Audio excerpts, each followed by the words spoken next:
Dear Hannah Prep is a children's clothing store located in Dallas. The brand features young tweens on TikTok, and critics are concerned about children's rights and their privacy. The controversy has led to concerns about young girls' mental health being impacted by social media. Manager of Dear Hannah Prep's TikTok, Gabriella Vassamini, is often featured on the TikTok. She is also a social media influencer and says the brand embraces girlhood.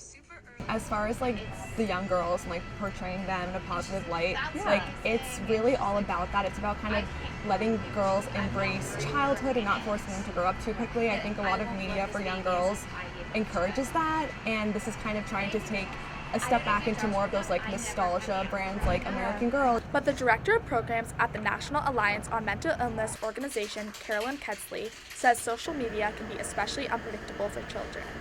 It can definitely impact people in a positive way and in a very negative way.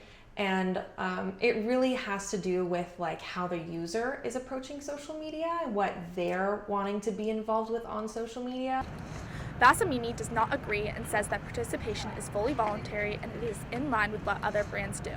With how the algorithm works, and if something goes viral and it gets pushed out to people who aren't the target audience, and I've experienced that on my pages too. And I feel like all the negative comments that we were getting, they weren't from customers. But Kedsley says that involving young kids in brand social media can be harmful to how they perceive themselves.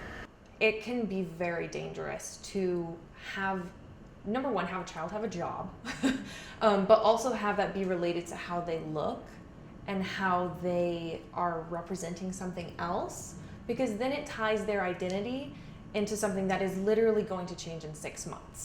We reached out to owner Hannah Callier for a comment, but she did not want to speak on the controversy. At SMU, I'm Malia House.